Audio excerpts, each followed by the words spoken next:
Hey pool peeps, Ryan here, just out in the field right now doing a job on this old filter and running into a little bit of an issue that you guys will probably see occasionally, so I thought I'd go ahead and film it for you guys and make a video. So I haven't been able to do a whole lot of videos lately just because it's been so dang hot here in Phoenix. We've been running 110 pretty much every day, and I've had a few situations I've tried to pull my phone out and snap a video, but my phone overheated, so I wasn't able to get anything for you guys. But as you can see, it's overcast today and I'm under a palm tree, which is giving me a little bit of shade, and I got my phone out. So basically what's going on, let me go ahead and turn the camera around, but we're working on this brass nut here. Let me turn the camera around. Okay, you can see I've got an older Pentair cartridge filter. It's not super old, but it's not new either. But you'll find sometimes as these band clamps get old that the threads will start to get a little bit chewed up. First, you're gonna see the nut get chewed up, and I don't know if you guys can see in there, but there's some shavings inside that nut. This nut really needs to be replaced. I'm gonna go ahead and put it on today because we got to get the pool running. It's 110 degrees, but we need to get these guys a new nut. But you'll also see over time this get chewed up, and this is a cheap part. This is probably 10-15 bucks, but this is a lot more expensive. So you want to keep these threads clean, and the way you do that is getting one of these tap and die sets. And you can buy the whole set from Harbor Freight pretty cheap, or you can just get the one that you need. I bought this one from Ace Hardware just because it was like literally around the corner from a job I was doing that I needed it. But probably if I would have went to Harbor Freight ahead of time, I could have got the whole tap and die set for the same price that I paid for this little system. But this is the 5/16-24 thread pattern.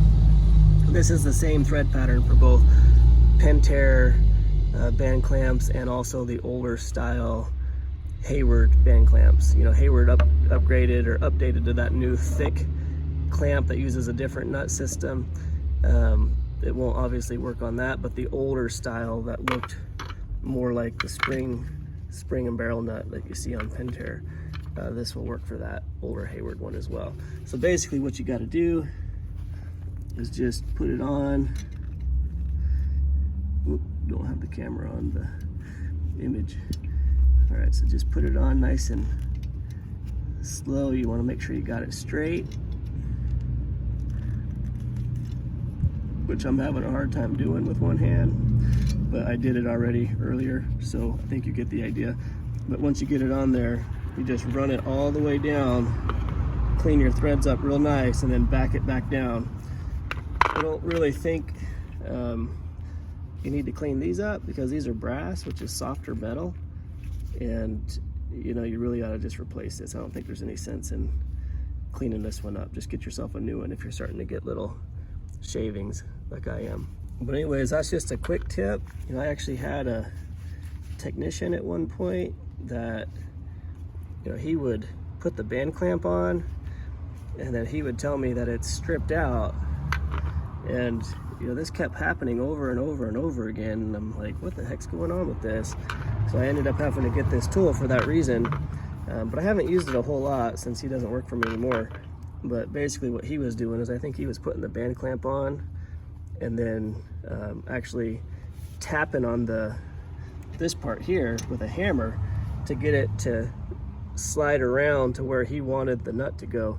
But obviously you don't want to tap on the end of threads with a hammer. But so he was going through band clamps like crazy, and then finally I'm thinking, what's going on here? This is a lot of band clamps. And one of them was like a brand new filter. I'm like, there's no way that filter's only a year and a half old. There's no way he needs a new band clamp.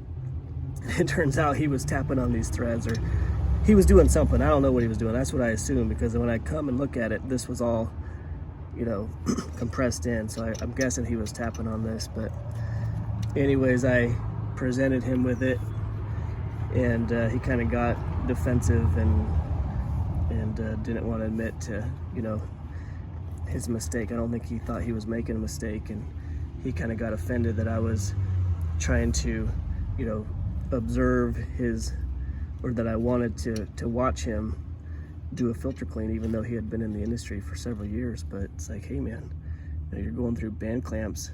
And one of the other reasons why this happens pretty commonly, I think, especially for new guys, is, you know, when you get this back together and you put your clamp back on, you know, sometimes you only have just a tiny bit of threads. You try to hold this together with one hand while you're hitting your other hand, you know, trying to spin up your barrel nut. But a lot of times people will go right into the power tools, which, you know, I do as well. But you have to make sure you spin this on by hand quite a bit, because if you only get it on there with one or two threads and it's kind of kinked, when you go onto that power tool, it's just gonna destroy this barrel nut. It'll go on eventually, you'll get it on, but you're just gonna rip these threads up in the meantime. So, you know, run it up quite a bit with your hand, you know, probably 5 or 6 turns at least. Then you can go into your power tool. And another reason why guys will, you know, screw these threads up and screw up the barrel nut is they'll actually over tighten this. And I'm not going to tell you how tight to do it, because I don't want to be liable for that. If something goes wrong, you gotta read your manual. In fact, it says it right here, how tight to get it. But if you get it too tight, you keep cranking that sucker down, and you know, it's tight as can be, and you're still cranking on that sucker, you're gonna damage the threads. So anyways, just a quick tip for you guys. I've had a couple good comments of ideas of things that people want to see, and I'm happy to do those once they show up on the route, pull out the video camera and get some footage for you guys. So if you have any other ideas of things you want to see, go ahead and drop it in the comments below, and I'll talk to you guys later.